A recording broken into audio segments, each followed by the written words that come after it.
The ratings agencies quickly sucked any of the precious little good mood energy out of the room following the third investor conference, which wrapped up last week. The government's third flagship event targeting 1.2 trillion in fixed investment over 5 years.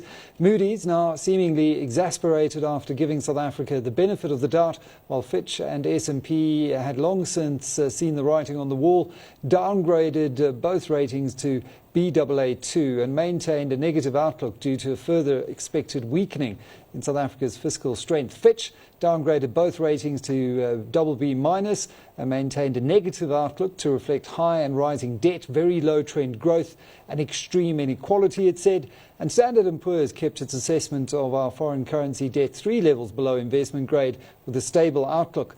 All the while, Labour Federation COSATU doesn't really seem to care very much for economic literacy, as it has given its ally, the ANC, an ultimatum to implement a wage increase agreement for public servants or lose votes in next year's municipal elections. This as the country is heading over the fiscal cliff. Hardly the stuff to inspire confidence. Well, to talk about where this leaves the country and what should be done to try and dig us out of the ever deeper junk status hole, I'm joined now by the Executive Director of the Centre for Development and Enterprises, Anne Bernstein. Hi there, Anne. It seems the ratings agencies, like the market, don't believe that the President's economic recovery and reconstruction plan will lift growth meaningfully enough to curtail our rising debt requirements to fund the deficit in spending. Is the plan going to get South Africa on the new path to much faster growth and job creation? Where does it fail? Well, Michael, I'm afraid I was very disappointed by the plan, and anyone who's read the actual document, not just the President's speeches, but the actual document, will, I think, be as gloomy as me. This is not a plan to go anywhere at all. It is a state-centered document. It doesn't understand how weak and almost broken the state is and the consequences of that for how we move forward as a country.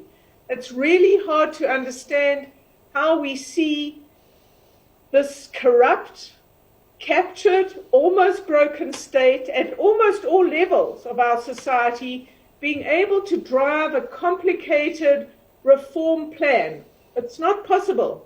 You have to put the markets and the private sector at the heart of South Africa's recovery, and I don't think government has appreciated the essence of the business message on that front.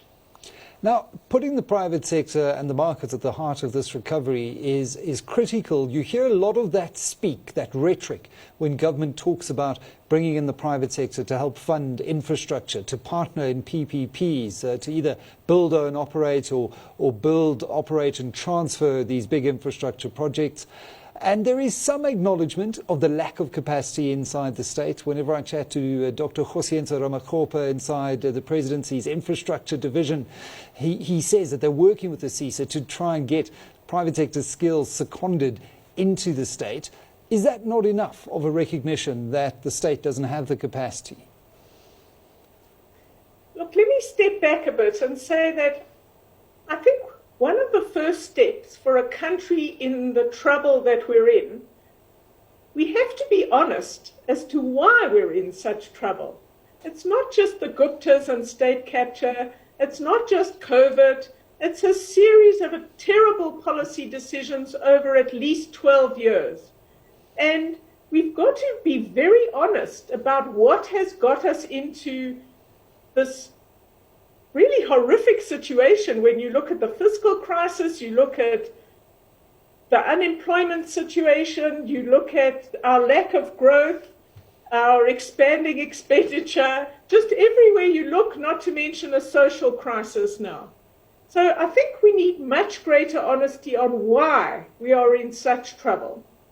And then you come to the state. Now, the president has said rightly that South Africa's state needs to be have much more capacity. But he hasn't set out the steps over the next 5 years, say, of how we get there. First and foremost, you have to deal with the ethics of the state. You have to deal with merit appointments. It's people, whatever their color, and there are lots of black South Africans who would be great civil servants, but we're appointing all the wrong people in most of the positions, especially senior positions. So it's kind of, we acknowledge the state is weak, but then in the next breath, we don't deal with the very hard question, which is, what do I do tomorrow when I haven't rebuilt the state? So I think there's a failure to really accept the realities of where we are. Now, when you talk about the private sector, what we're talking about is markets. We're talking about competitiveness. We're talking about encouraging investors who have many other options around the world or in Africa to say, I am going to invest in this society, and what are the preconditions for that? Now, how you do that needs a much greater speed than we've seen up till now, and it needs much greater recognition that the state does not have the capacity to design, to manage markets, or to what needs to be done to change the entire environment around infrastructure. We've been talking about this for years and years and years. And frankly, I'm tired of investment conferences. I don't know what they mean anymore. We need to think very hard about what international investors and what domestic investors are saying, and then act with speed. I want to pick up on a point you raised there, Anne, and it's often put to me at the time of investment conferences, and please, can we stop having conferences and just start executing on what we say we want to do? But it's often put to me that what we need to do first is to encourage domestic investment. We look to foreign investment, and clearly we need foreign investment, but why would foreigners come and invest in the South African economy if local businesses, take Sibanye's Neil Funneman, for example, don't want to invest in the South African economy? I agree with that. The key is going to be the domestic investors saying conditions have changed sufficiently that we're ready to invest and risk other people's money. And if that doesn't happen, international investors, except for speculation, will not come in and build factories and do all the things we desperately need. So I think South Africa, even under President Ramaphosa, we're tweaking all the time. We're not appreciating that our entire approach has to change. The notion of a developmental state has turned out to be both hollow and extremely detrimental to South Africa.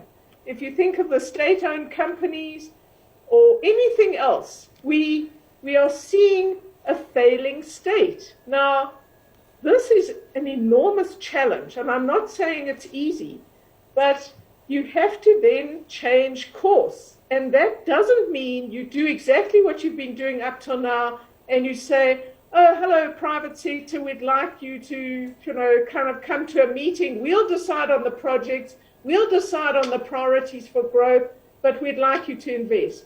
It doesn't work that way. You have to, and that's why I'm stressing, let's really be honest on why South Africa's in the mess that we're in. And it's a series of bad decisions pre-COVID and during COVID, it must be said, on how to understand economic growth and what makes an economy a place where investors want to risk money. And I don't think we're there yet. I don't think there's sufficient sense of urgency in the state or in the ANC, and I don't think there's sufficient recognition that an overambitious state that is almost broken is not going to be the bridge out of disaster. That's what's required. And it requires a very different understanding of what could drive South Africa. So we've got, the president says he's going to cut red tape in his speech about the plan. But if you actually read the plan, we're adding to all the requirements that companies have to fulfill that are extraneous to competitiveness. It's all about localization, it's all about additional affirmative action requirements for new groups of people. This does not help us get investment. And the issues that have been mentioned in the past prior to COVID, and you want to go back to the root causes of why we find ourselves here, I think one of the big ones and the elephant in the room is our labour market. And just yesterday we had the National Minimum Wage Commission publish its annual review of the national minimum wage, and declaring that the minimum wage for domestic workers, which was set below the national minimum wage to ameliorate any impacts on job losses, will now be brought up to 100% of the minimum wage over the course of the next 2 years. This at a time when most South African households are really battling to make ends meet. What is the likely impact of that going to be on a big sector of employment in this country? Well, look, Michael, I haven't seen that report, and we've been waiting for an empirical report on the impact of the national minimum wage on jobs. CDE was not in favour of a national minimum wage. We supported the situation we had before, and we believe very strongly that in a society pre-COVID, with about 10.3 million people unemployed and rising, and certainly post or now that we're living through COVID, anywhere between 1.5 to 2 million people have been added to that total. South Africa's heading towards 13 million unemployed people. We're a complete global outlier. Now, in that context, you have to ask yourself, is it better to have a job or to be unemployed? Because the alternative to what you might think of as pretty low-paying jobs, and they are for unskilled workers, the alternative is not high-paying jobs. It's no job at all.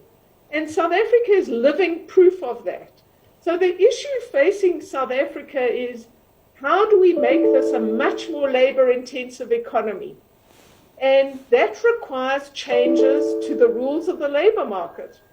And we've come with some very carefully calibrated reforms in that area, to collective bargaining and a few other things, to open up the economy to allow for much more labour-intensive employment.